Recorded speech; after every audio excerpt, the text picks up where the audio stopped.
నేను మీ శ్రీ ఆదిత్య భరద్వాజ శర్మ.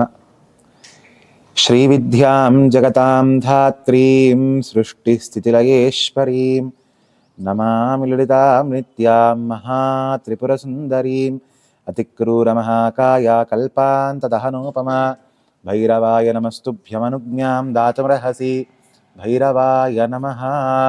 ఈరోజు అతిశక్తివంతమైన అతి సులభమైన భైరవ దశనామాల గురించి తెలుసుకుందాము.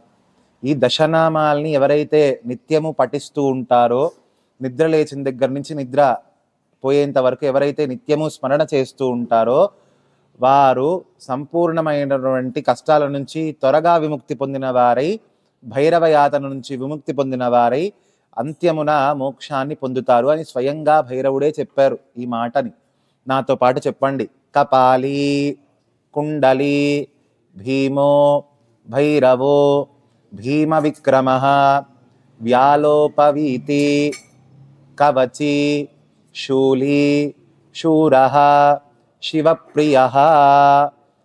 ఇవి చెప్తాను, ఇది నామాలుగా చెప్తాను, వినండి. చెప్పండి.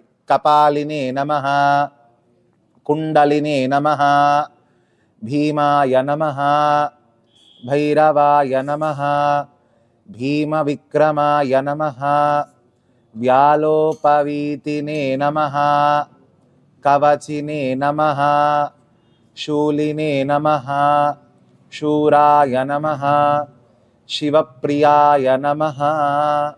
ఈ యొక్క భైరవ దశనామాలని నిత్యము కూడా కపాలి, కుండలి, భీమో, భైరవో, భీమ విక్రమః, వ్యాలోపవీతి, కవచి, శూలి, శూల, శివప్రియ పొద్దున్న లేచి నుంచి రాత్రి పడుకునేంత వరకు నీ నోటి మీదే ఉండాల. నోటి మీద ఉంటే నీ శత్రువు నీ జోలికి రాడు, నీ యొక్క నెగిటివ్ ఎనర్జీ దెబ్బకి మాయమైపోతుంది. రోజు దీపం పెట్టంగానే 8 దిక్కులకి తిరిగి 8 ఈ యొక్క మంత్రాన్ని చెప్తూ ఉంటే సంపూర్ణమైనటువంటి భైరవ రక్షణ కలుగుతుంది అని స్వయంగా పద్మపురాణంలో భైరవుడే చెప్పిన మాట ఇది. కాబట్టి అందరూ కూడా నిత్యము కూడా భైరవ ఉపాసనలో భాగంగా దశనామాలు చెప్పుకొని సంపూర్ణమైన భైరవానుగ్రహాన్ని పొందవలసిందిగా ప్రార్థన. మీ శ్రీ ఆదిత్య భరద్వాజ శర్మ.